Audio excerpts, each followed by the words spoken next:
જગ્યાએ લઈ જાઓ તો એકાદ અઠવાડિયું ઠંડી લાગે, પણ પછી લાંબો સમય રહેવાનું થાય તો કદાચ એવું થાય કે સ્વેટર વગર તમે બહાર નીકળો.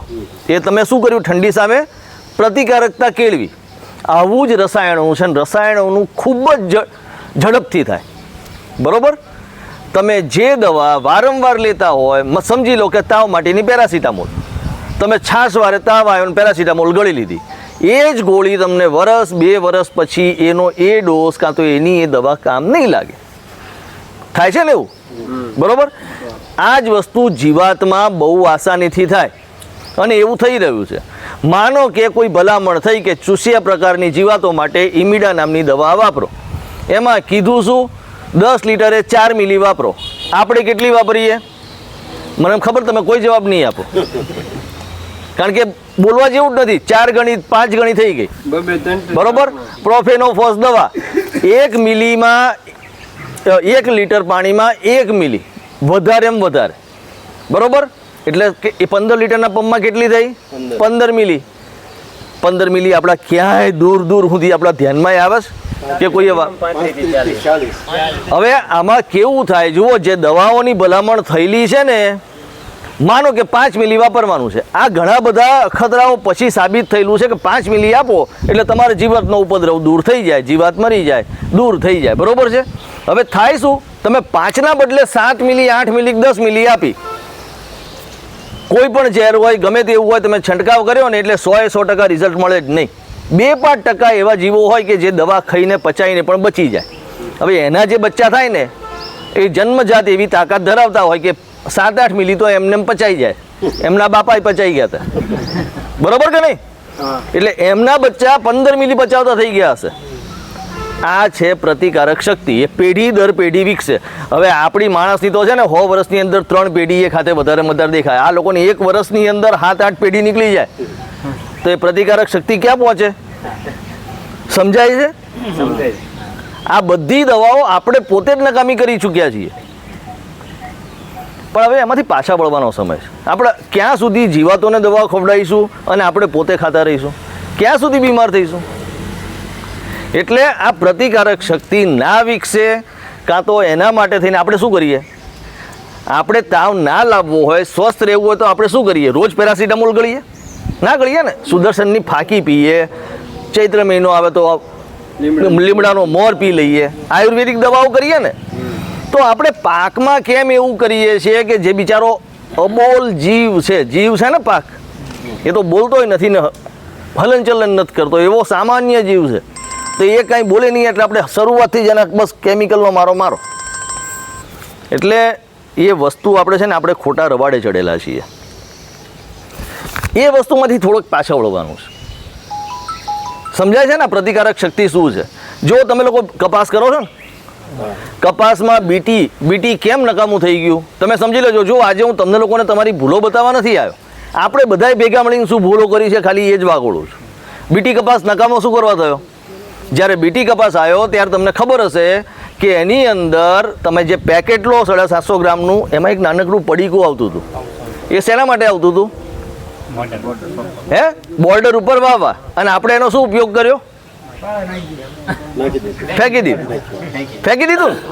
હવે તમને ખબર છે એનું કેટલું મોટું આપણે નુકસાન કર્યું છે? તમે લોકો શું વિચાર્યું કે એક બોર્ડર કરીએ, એક લાઈન કરીએ એટલે આપણી એક લાઈન નકામી જાય? એ શું કરવા હતું કે માનો કે લીલી ઈયળ, આ પેલી કાબરી ઈયળ ને એ બધી આવે, ગુલાબી ઈયળ, તો પહેલાં બહાર જે સામાન્ય કપાસ છે એની ઉપર આવે, તમને લોકોને દેખાઈ જાય, તમને ખબર પડે કે ઉપદ્રવ આવ્યો છે, તો માત્ર એક જ પટ્ટી ઉપર છાંટો એટલી દવા, જે 10મા ભાગની એ નથી થતી ખેતર કરતાં. એટલામાં તમારું કામ પતી જાય. અને પેલી અંદર જાય જ નહીં. બીજું કે એને બહાર ખોરાક મળી ગયો એક લાઈનમાં એટલે અંદર જાય જ નહીં. આ તો આપણે પહેલેથી લાઈન જ કાઢી નાખી એટલે પેલો ટોચો ક્યાં મારશે? સીધો બીટી ઉપર. તો એવી 100 ઈયળો ટોચા મારશે, એમાંથી 5-10 તો બચશે ને.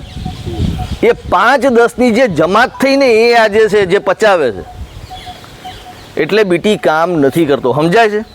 હવે આપણે પાછું બીજું કેટલું મોટું નુકસાન કર્યું? છેવટે સરકાર અને કંપનીઓ બધી થાકી ગઈ. હવે પેકેટ નથી આવતું. આવે કેમ? નહીં, એ પેકેટ હવે પેકેટના રૂપે નથી આવતું, મિક્સ જ કરી નાખ્યું. હવે કાઢો બિયારણ. હવે તમે જે ખેતરમાં કપાસ ઉગાડ્યો છે ને એમાં જો ઈયળ આવી પણ ગઈ, તમને ખબર નથી કે હકીકતમાં બીટી ખરાબ નીકળ્યું કે પેલો બીટી વગરનો દાણો છે એના ઉપર કપાસ પેલા ઈયળ છે. આ નુકસાન કોનું ગયું? તમને દેખીને હવે ખબર પડે કે બીટી નકામું છે કે પછી પેલા જે બીટી વગરનો દાણો છે એના ઉપર ઈયળ છે એમ? તમે દોષ કોને દેશો? પહેલાં એવું હતું કે એક લાઇનમાં ખાલી એક પટ્ટી હતી આખા ખેતરમાં, એના ઉપર તમે છાંટી દો એટલે બધી ઈયળો જતી રહી. હવે ક્યાં એક છોડ હોતીને તમે તો લાગટ જ છાંટવાના. તમારો ખર્ચો વધી ગયો, મહેનત વધી ગઈ. એટલે આપણે આપણી કરેલા ભૂલોના પરિણામ ભોગવીએ છીએ. એના માટે જાગવાનો સમય આવી ગયો છે. બાકી ખેતી પછી ખેતીમાં શું થશે આગળ મને કહો? કોઈક વસ્તુનો કંઈક તો અંત હોય ને. આ ક્યાં સુધી ચાલશે? તમારે ખર્ચા વધતા જાય છે, તમે બૂમોય પાડો છો કે અમારે ખર્ચા વધી ગયા, કપાસના ઉત્પાદન ઘટી ગયા, પાકના ઉત્પાદન ઘટી ગયા, જમીનો બગડી ગઈ. તો એનો ઉપાય શું છે? એ અપનાવવો પડશે. વાતો કરવાથી કશું નહીં થાય. અમે જે તમને નિદર્શન આપવાના છીએ એની અંદર બધા જ ઇનપુટ, બધા જ ઘટકો એવા છે કે જે કિંમતે ખૂબ સસ્તા છે સરખામણીએ. હા, બજારની સરખામણીએ જે તમે કેમિકલ વાપરો છો એના કરતાં સરખામણીએ ખૂબ સસ્તા છે અને બિલકુલ પ્રાકૃતિક ઓર્ગેનિક જ છે.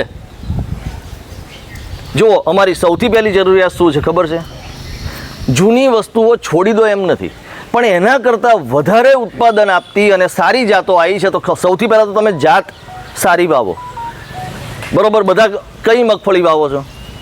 કઈ વાવવાના છો? 32. ચલો અમે લોકો 4,000 રૂપિયાનો ખર્ચો કરીશું નિદર્શન પાછળ.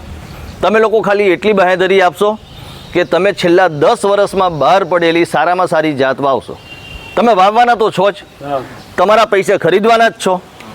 મેં તો બીજ નિગમના ભાવ પણ દેખ્યા. તમે વેરાયટી આ વાવો પેલી વાવો, ભાવ તો એકના એક જ છે. 32 નંબર વાવો તો શું થાય? તમને શું નુકસાન છે?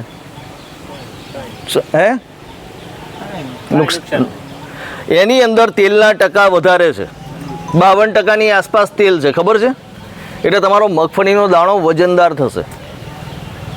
બરોબર? 10 દાણા એના મૂકશો ને 10 દાણા પેલી જૂની કોઈ વેરાયટીના મૂકશો ને તો વજન આનું વધશે.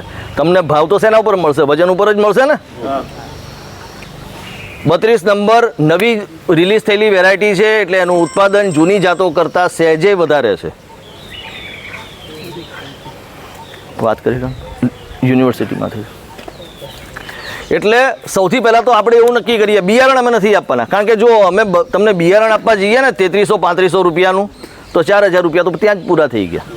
પછી અમારે જે આપવું છે તો અમે આપી જ નહીં શકીએ. એટલે 32 નંબર વાવો. 32 નંબર વાવશો એ બધાને આપણે નિદર્શન આપણે આપીએ એટલે પરિણામ આપણને ખબર પડે. બરાબર? એટલે નવી વેરાયટીથી જે તમને ઉત્પાદન મળવાનું છે તો મળશે જ. બીજી વસ્તુ કે તમે લોકો વાવણી વખતે એ યુરિયા અને DAP ને બધું તો આપો જ છો. હે? એના ઉપર મારો થોડોક ઓછો રાખો. બરાબર? એ તમારા ઉપર છે. અમે ખાતરો કોઈ આપવાના નથી. પણ આપણે ડોળનો ઉપદ્રવ, ડોળ એટલે કે ધૈણ કોક શું કહો છો? બરાબર? મુંડા, એનો ઉપદ્રવ આવતો હોય કાં તો એ હોય તો આપણે એરંડીનો ખોળ કે એ આપણે ના વાપરી શકીએ.